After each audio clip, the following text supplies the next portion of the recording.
31st night এটা উদযাপন কেন করা হয়, এটার পেছনের রহস্য কি?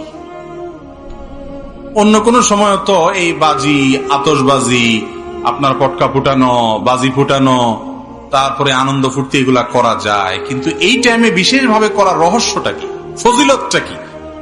এটার ফজিলত হলো, অনেকে করে ফজিলত জানে না আসলে এটা কেন করে। মূলত এটা যারা করেন ওনাদের বিশ্বাসের একটা গোড়া আছে, গোড়া।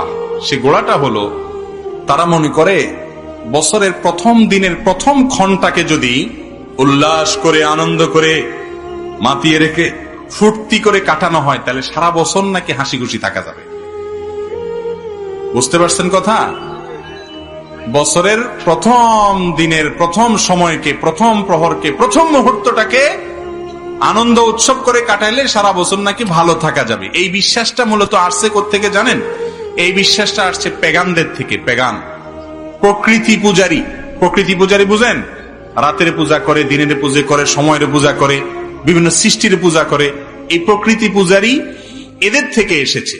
আমাদের দেশেও এক সময় ছিল, বৃষ্টি আসে না, বৃষ্টি আসে না, তো কি করে? কাদা গায়ে মাখে। কাদা গায়ে মাখলে কি হবে? বৃষ্টি আসি যাবে, মানে এই বৃষ্টি তোমার কাছে প্রার্থনা করি।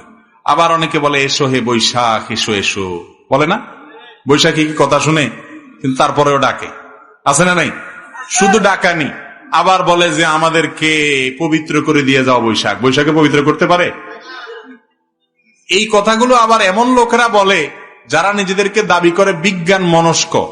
ওনারা ধর্ম টর্ম মানে না, কারণ বিশ্বাস টিশ্বাস ওনারা করতে রাজি না। ওনারা সবকিছু লজিক্যাল এবং আপনার যুক্তি নির্ভর, সেগুলোকে শুধু ওনারা গ্রহণ করেন। যুক্তিতে না ধরলে ওনারা গ্রহণ করেন না। বছরের প্রথম প্রহর ভালো হলে সারা বছর ভালো যাবে, এটা কোন যুক্তিতে আছে, কোন বিজ্ঞানে আছে বলেন? এই বিজ্ঞান মনস্যা যখন এরকম অবৈজ্ঞানিক কাজ করে, তখন তাদের জন্য আমাদের মায়া হয়, করুণা হয়। আমরা তাদেরকে দোয়া করি, দাওয়াত দিয়ে আহ্বান করি ইসলামের সুশীতল ছায়া আসার জন্য। আল্লাহ আমাদের ভাইদেরকে আসার তৌফিক দান করুন।